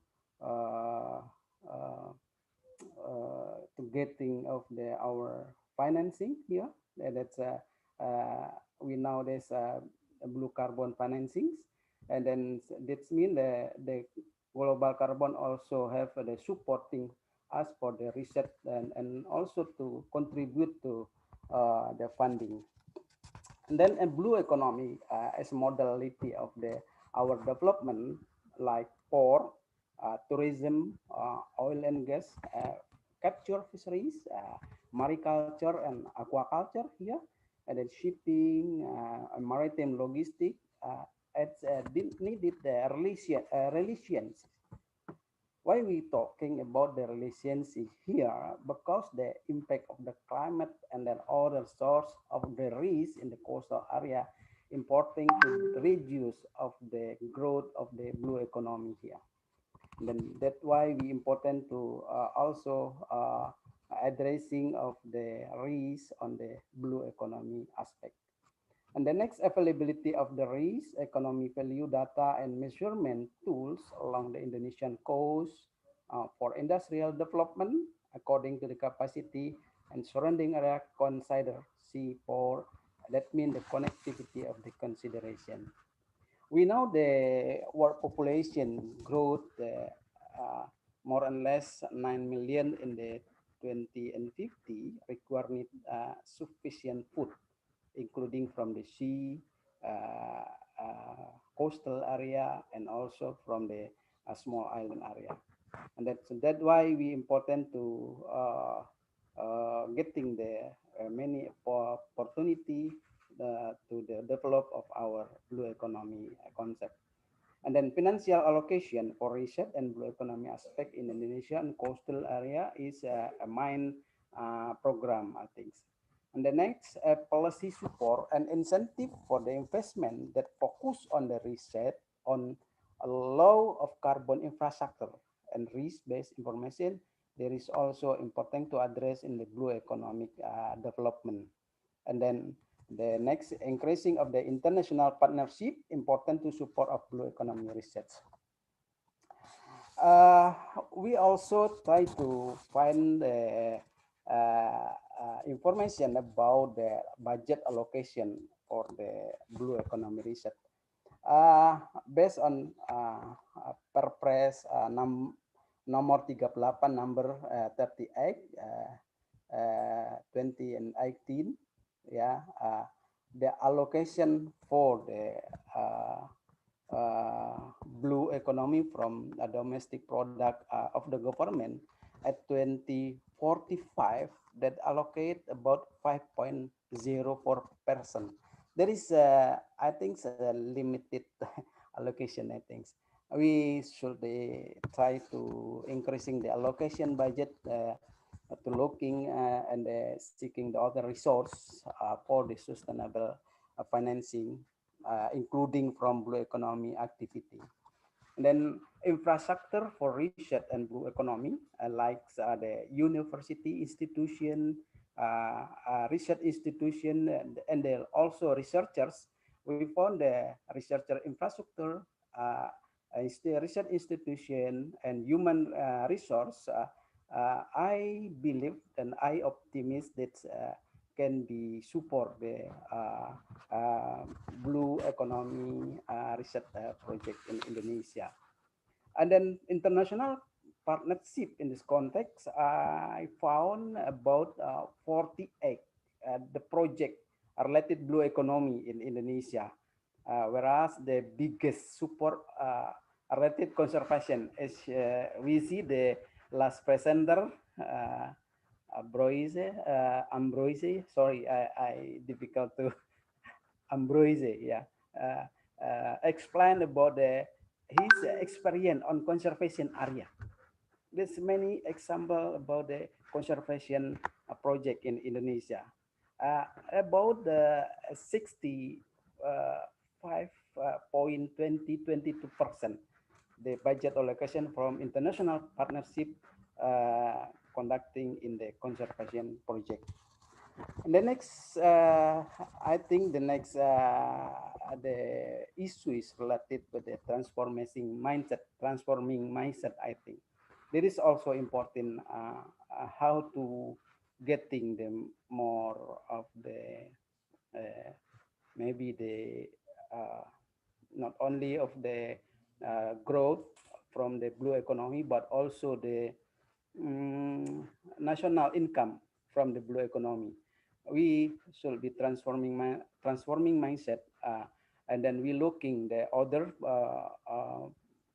potential and prospective resource from the coastal, like the bioprospecting and biotechnology. As you know, bioprospecting and biotechnology high prospective but not priority yet, like the immunostimulant, like that. While we have pandemic event, then no one immunostimulant from the Indonesian. I think it's very difficult to find the immunostimulant. And then if we try to developing the industrial and from the marine product to developing of bioprospecting and biotechnology, there is important and also high perspective for our blue economy in Indonesia. And then mindset transforming is needed to ensure that we move out of the following countries into driven countries. This is my point, Pak Sambodo. We must Okay. we must lead in research, innovation, product, and work based on the blue sector on our economy. The last one of my summarizes in this context, the ecosystem base for the greenhouse concentration and also emission in coastal area, important to address of the blue economy research related to climate change. Economic feasibility and blue economic designs with the involvement of the community and related industry. The main key of the blue economy is the social equity. Why we also to put the community as part of our blue economy development.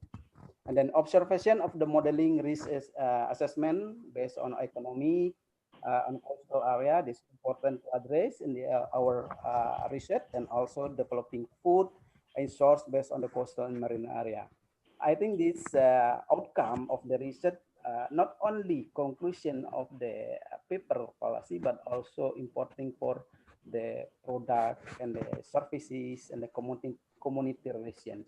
Why we important to address the community resilience? Because the community is mainly dominant in the coastal area.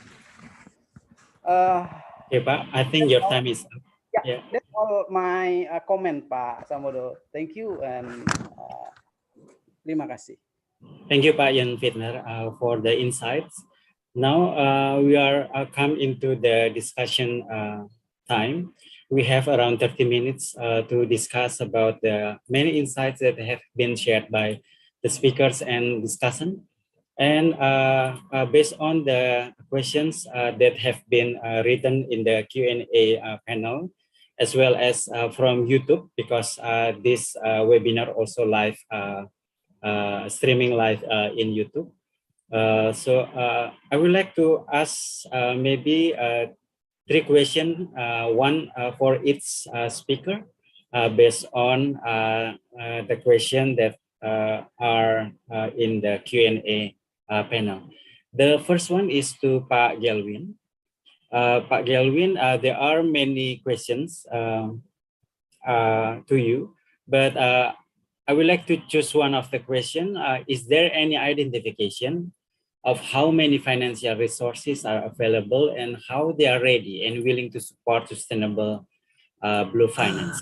Yeah, this is something that maybe before we launch or announce or devise a new instrument in blue finance, is there any initial identification about how big that we need? Yeah, as you also mentioned in the presentation, and whether there are sources of finance that are ready and willing to support the sustainable blue financing.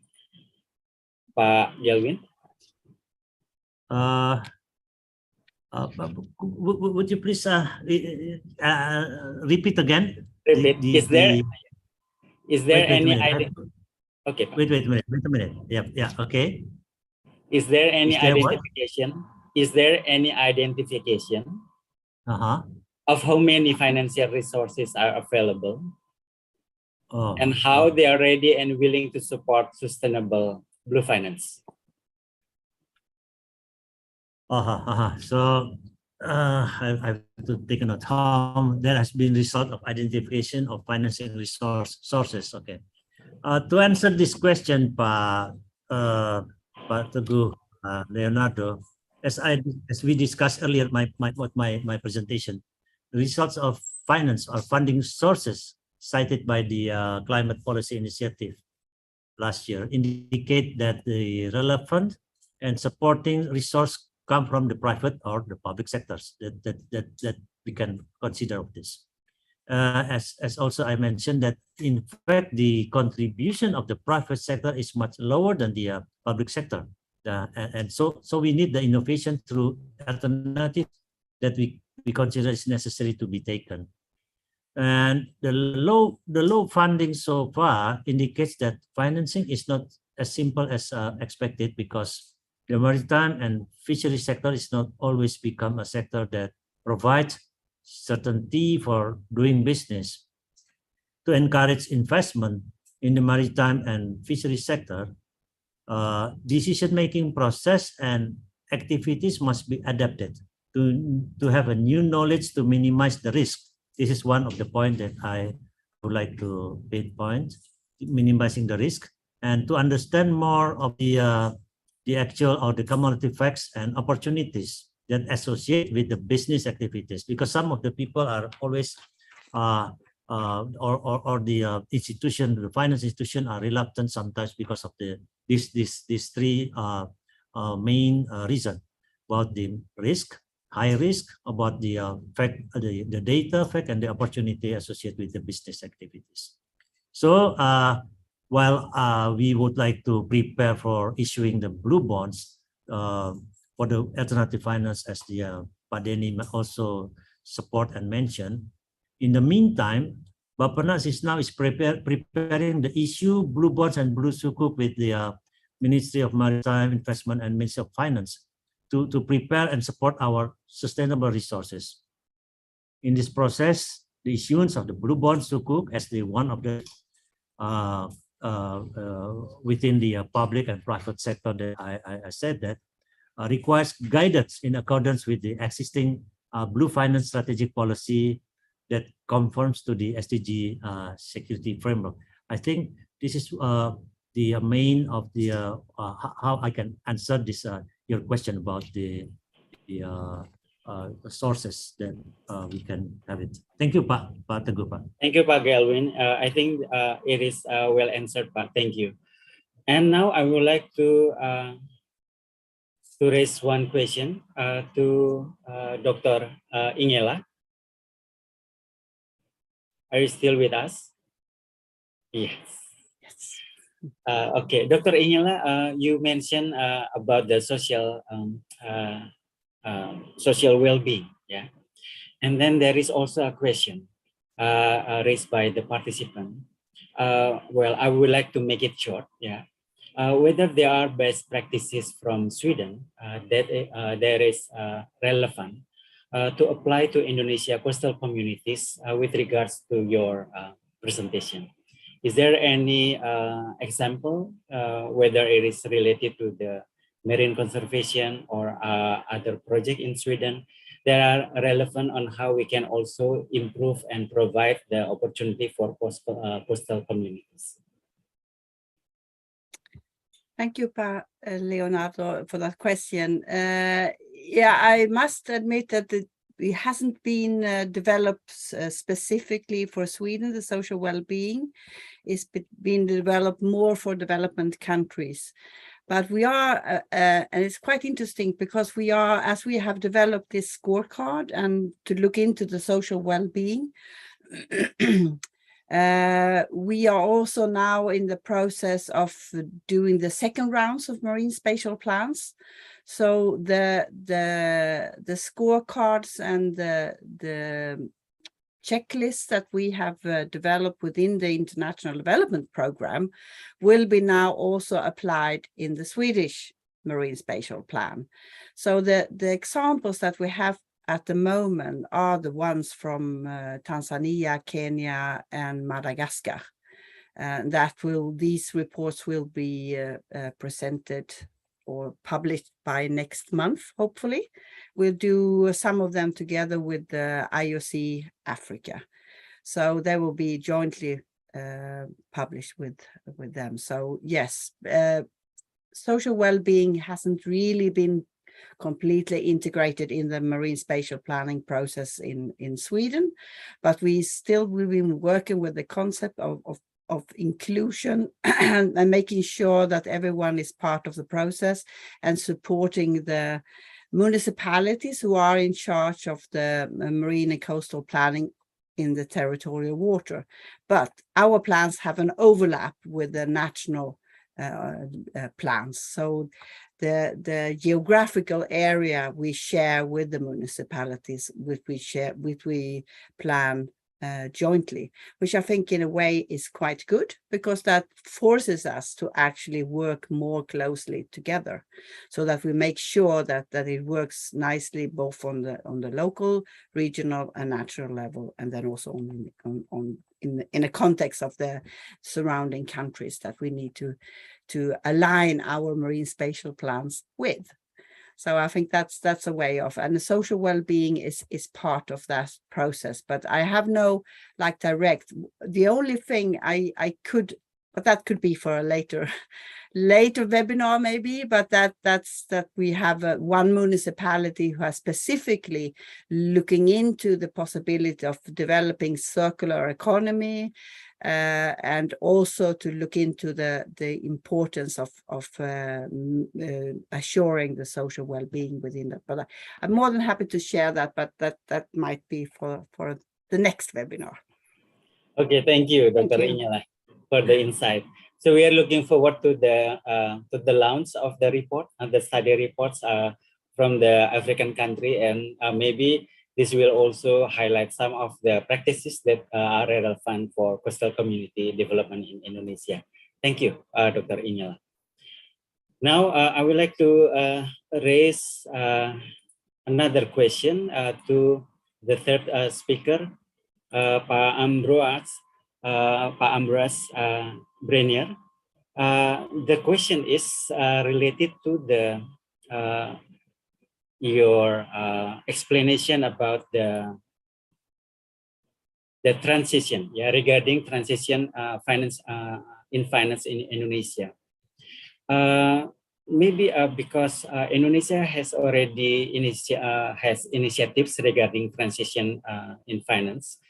Can you elaborate more about the transmission of blue finance and the effort to reduce emission? Is there any correlation? Whether it is for global commitment, for example, Paris Agreement, and how you see the link between the importance of finance in supporting this effort?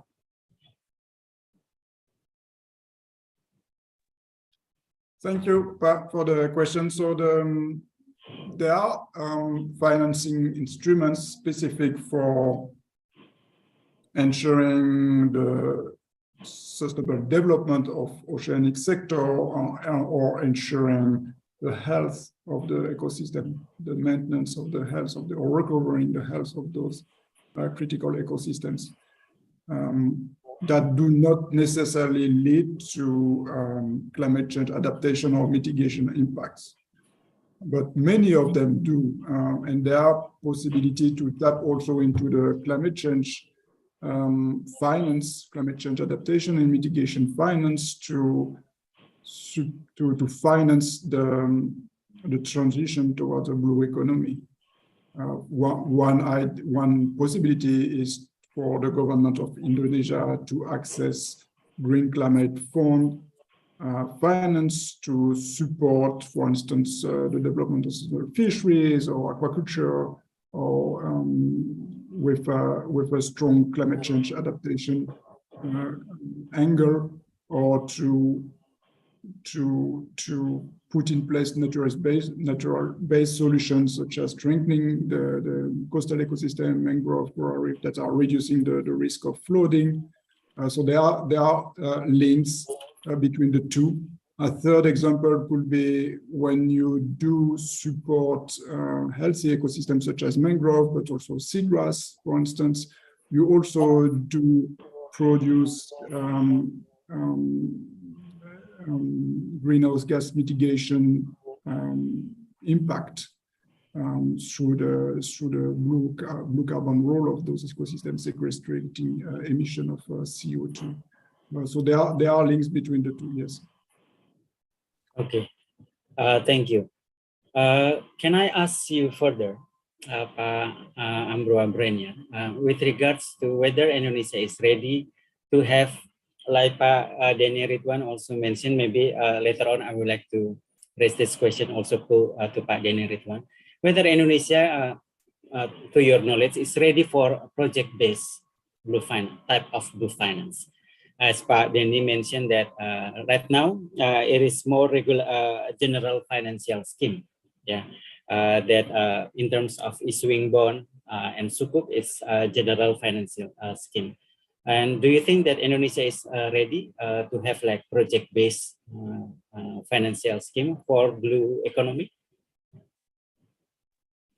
What do you mean by project-based blue financing? Project-based meaning that it will finance certain projects, whether it's about marine plastic, yeah, or reducing marine plastic, or improving or developing certain types of renewable energy.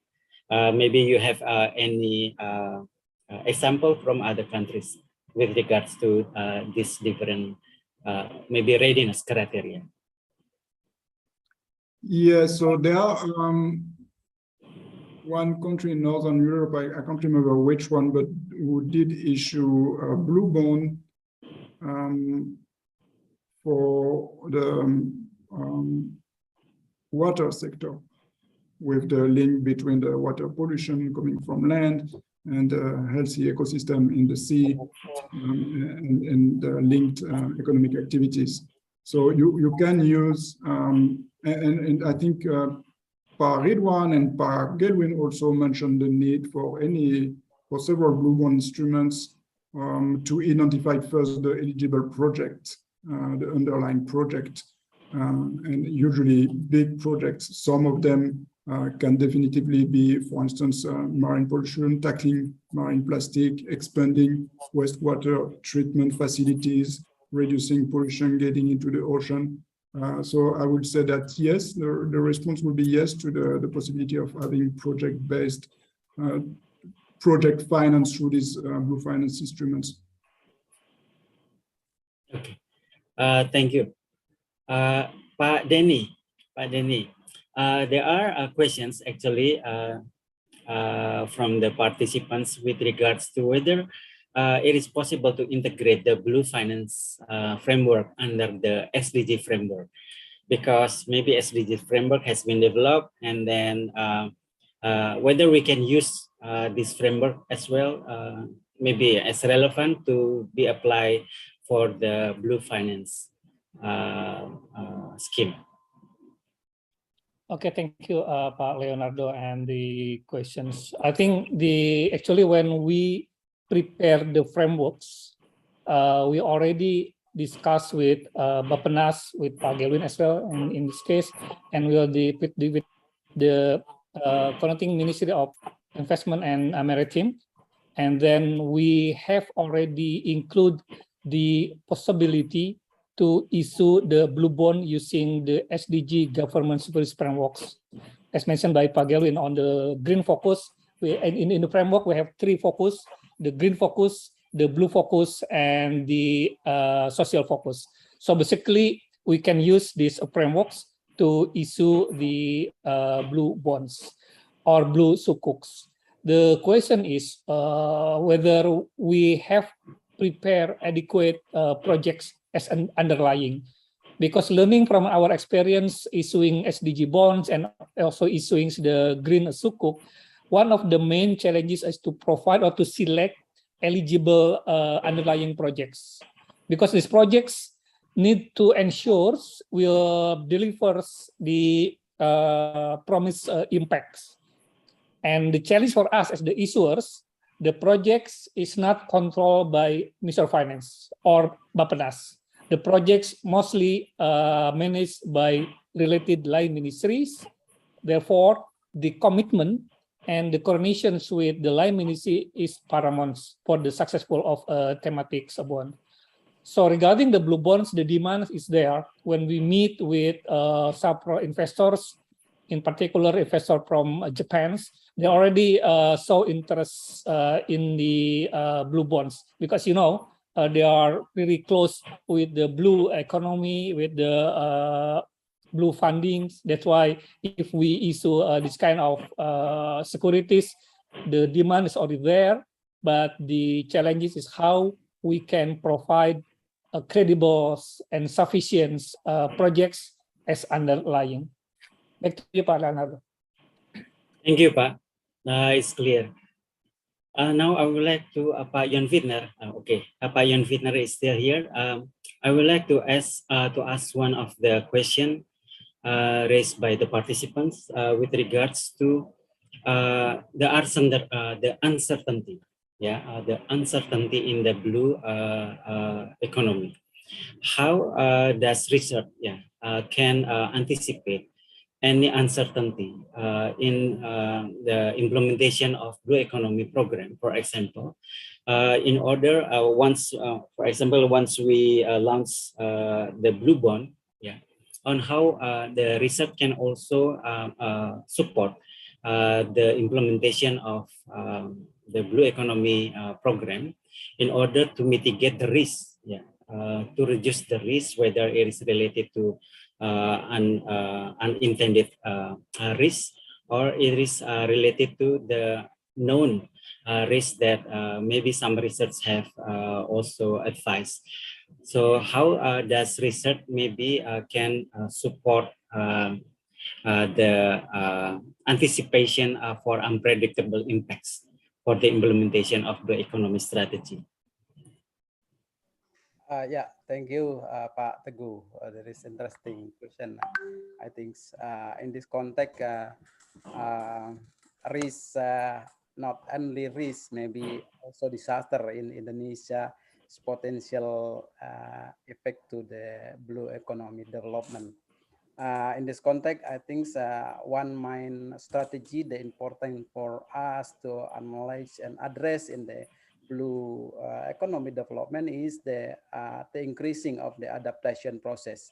Because if we try to, I think not try, but if we just use of any effort to developing of the mitigation process, there is a relatively, I think it's in the a static trend of the reduce of the risk and the impact of the blue economy development. In this context, in the coastal areas, we know the mainly of the potential of risk and the hazard in the coastal, that we are addressing the in the of the consideration of the blue economy development. The adaptation process is an important clue and strategy, I think, because we need the enrich of the local community and also the government to avoid of the risk and the reduce of the risk and hazard from the potential source of the hazard in the coastal area. That the main strategy, I think, Pak Teguh, to address on the blue economy concept and blue economy implementation and program in the coastal area. Because if we try to develop mitigation in each area, in each location in Indonesia, I'm sure there is not efficient and high cost, I think, that's for our development. That's why we try to develop of the adaptation process to the community and the government also in each program. That's a little bit my idea related to the risk, reducing the risk on the economic aspect in the blue economy platform in the coastal, marine, and ocean. Thank you, Pak Yon Fitno. I would like also to, well, I'm still sourcing some of the question in the Q&A. I think I would like to ask now for its speaker. With regards to our discussion about the blue finance, sustainable blue finance today, maybe do you have any last statement that you would like to highlight on how Indonesia can start to develop an innovative financial instruments? Pak Galvin mentioned bond, Pak Denny also mentioned bond, Pak Ambroise also mentioned bond. That will involve different sources of finance that later on can be used to support different needs in the blue economy sector development in Indonesia. And specifically for Ingela, Dr. Ingela, I would like to also to ask whether you mentioned about the marine spatial planning. As we also learned that Sweden is very strong in the marine spatial planning. Whether this marine spatial planning can be also used as one of the important criteria to support, to reduce, to provide the justification on how we can develop sustainable blue finance with regards to different resources that we have. First, I would like to ask Pak Gelwin, your last statement on how we can develop an innovative financial scheme for blue economy. Yes, thank you, Pak Teguh.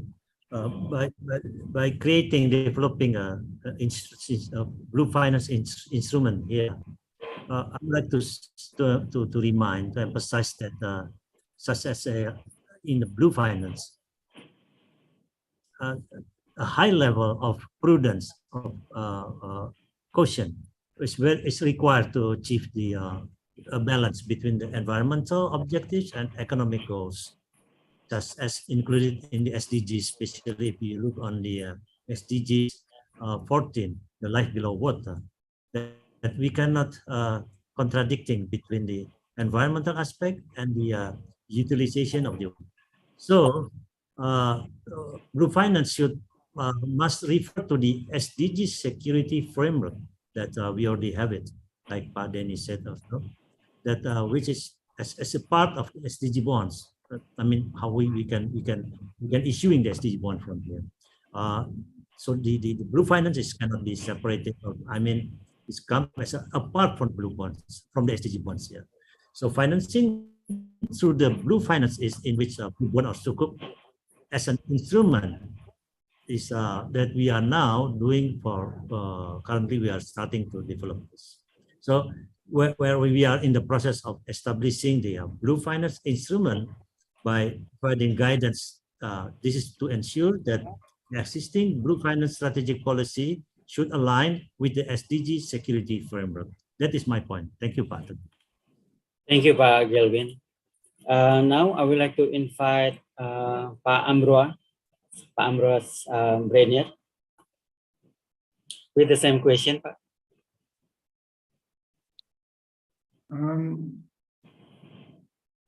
Maybe just to start by saying that investment in the healthy oceans is make economic sense. So there's been research around globally that any dollar that you invest in healthy oceans, the expected economic return is actually $10. So it does make economic sense to leverage additional financing to invest in the healthy oceans and the development of the sustainable blue economy. The tools, bonds, sukuk have been mentioned. There's also the trust fund, and Indonesia got several good examples, such as the ICCTF, BPDLH, and the Blue Abadi Fund, specifically for the marine protected areas in Raja Ampat, are also examples of innovative financing tool that can be used to channel money where it's needed. Payment for ecosystem services, another possibility. Some countries, for instance, do have a fee for every visitor coming into the country, specific kind of green or blue fee that goes then to the management of those ecosystems. You can leverage a lot of funds through this system. Finally, another possibility is of payment for ecosystem services is securing finance from the fisheries sector itself. So it's for marine protected areas in particular, because of the role they play, or for mangrove ecosystem, the role they play in rebuilding the fish stock, it would make sense for the fishery sector to reinvest part of their benefit into the maintenance of those critical ecosystem for the juveniles of those fish that are being marketed or traded in the country and overseas. So several possibilities, but it needs to go along also with strengthening the legal framework and the implementation of the sustainable management of the activities that are in touch with this ecosystem. Thank you, Pak Ambrose. Now, Dr. Ingela. Thank you, Pa. I agree. Spatial planning is as per se future oriented, and it really makes it possible for you to look for where do we want to go, and it needs to be a joint process. So it's all about building trust between and understanding between different stakeholders. And I think that the learning process for us, when we are in the context of 80 municipalities, and you are also, you are a big country, but still we have all these experiences of but in a smaller scale from Indonesia. So it's been so important for us to have draft plans and to make them public, and also prepare all, like we talked earlier on, I can't remember who's mentioned it, but the readiness to be prepared for actually apply for funding, especially when we launched the possibility for the municipality to have funding for their planning process.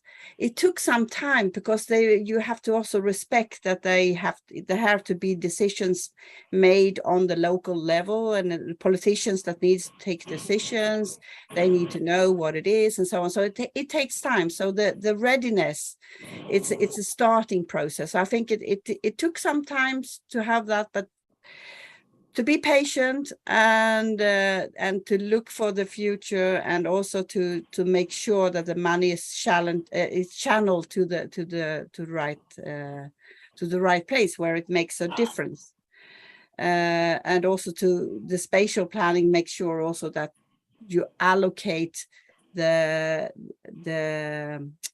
activities in the best place for actually that kind of activity to take place, to reduce the amount of impact on the environment, but also to make sure that there are facilities and infrastructure and so on available. So I think making the draft plans and remaking them and doing that, making sure that you allocate and sharing it with that has been the main, and dialogue. All that's also in making sure to include everyone within the process as far as possible. Thank you. Thank you, Dr. Ingela. And Pak Denny and Pak Jan Fitner, I would like also to invite your last statement about whether what kind of path that Indonesia can go, can pursue in order to provide sustainable blue financing. Is there any room still to grow, and many rooms maybe to grow, and maybe the Minister of Finance have more ideas on how we can pursue the sustainable blue finance in Indonesia. Pak Denny? Okay, thank you, Pak Leonard. I think I have mentioned earlier that issuing thematic bonds like blue, green, or SDG bonds takes more effort and costly as well compared to issuing the plain vanilla bonds or sukuks. And the pricing benefit still there. We're still looking for the significant pricing benefits. However, I've been told last month by our colleague from OECD that the blue bonds or green bonds or SDG bond is part of the sustainable finance.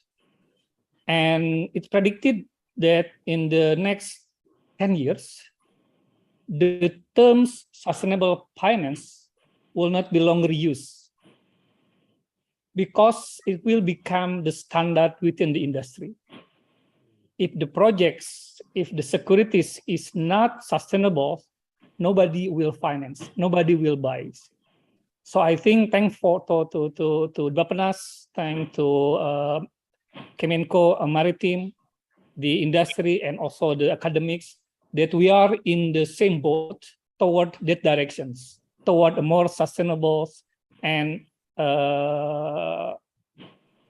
inclusive developments. Thank you, Pak Leonard. Thank you, Pak Denny. Pak Jan Fitner. Yeah, thank you, Pak Teguh. In blue economy context, sustainable financing is one main of the important issues in the research and collaboration in the context. In blue economy context, I think the research not only as a complementary, but also as industrial. That's industry. That I call as a research industry. Why we call the research industry? Because the research not only cover for the activity for research, but also spread the economic through research.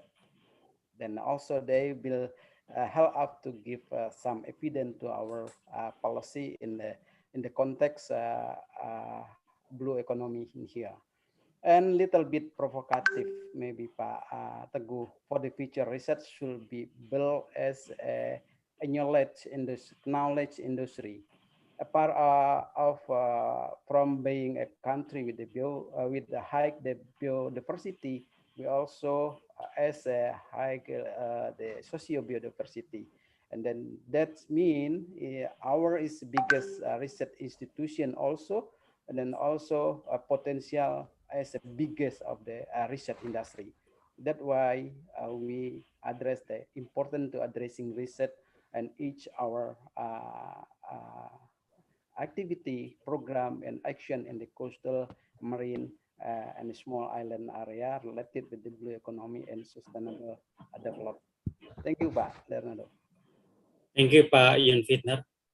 With that remarks, I would like to conclude this presentation and discussion session.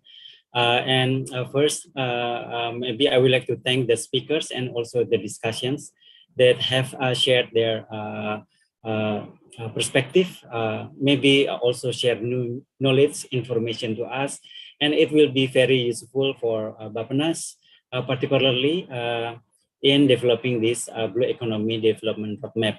And hopefully for the participants, the discussion will also highlight some of the importance on how we can fill in the gap between in the financing for blue economy development and for developing the financing, we need also to provide guidance that ensure the alignment between the standard of how we can devise this financial instrument with any framework, the financial instrument framework.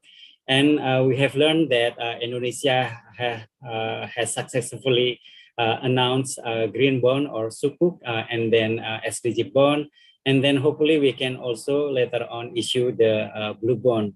And for the process, maybe the participants also can gather more information as the second speaker and the third speaker also highlights the importance on how we can also strengthen the ecosystem of healthy ocean that can make sure the healthy blue economy development.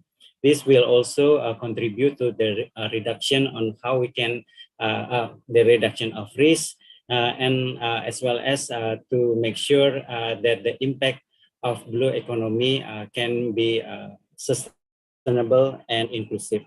And of course, we learn also from Pak Denny on how the process of the issuance of blue bond, for example, and there are many opportunities for us in the development of blue finance, and sustainable finance maybe later on can be a standard investment, and hopefully we can start by collaborating now. And as Dr. Ingela also mentioned, that trust need to be built, and but we need also to discuss to have alignment and to support the development of blue economy with different types of possible efforts, whether it is finance, whether it's in other programs. From Pak Yun Fitner, thank you for the insights how research can also support the development of blue finance in blue economy in Indonesia. And with this, I would like to conclude this presentation and discussion session. Thank you again to the distinguished speakers and discussion. Hopefully we can meet again in other occasions. And we would like to invite you to also participate in further discussion on how we can prepare the blue economy roadmap for Indonesia. Stay safe and healthy. And now I would like to give back the screen to the MC. Thank you. Thank you very much to Mr. Teguh for leading the session and providing a conclusion regarding this agenda. Distinguished guests, ladies and gentlemen, before we end today's session, we're gonna take a picture of us together. I will give you some time to our speakers, discussant, and our moderator to get ready to put the session. All right, ready? In 3, 2, 1, smile. Once again, in 3, 2, 1. Thank you. Also, I would like to remind for all the participants to fill the attendance form in the chat box, and the materials that have delivered by our excellent speakers are accessible through the link that's available in the chat box.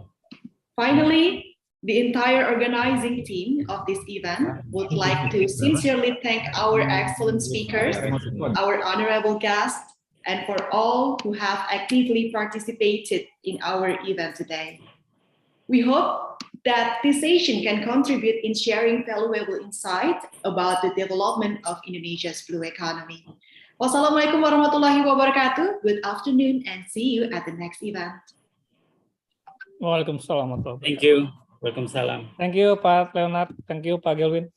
Thank you. Pak Yon. Ya, sama-sama Pak Denny. Ketemu Pak Ridwan. Thank Pak you Leonard. Angel. Thank you Amro. Pak Denny, Pak Thank Yon, you. Amro, Thank you. Inyal. Thank you, Dr. Inyala. Thank you, Pak Galwin. Thank you all of you. Bye. Thank you, Pak Yon. Sama-sama Pak Leonard. Thank you, Pak.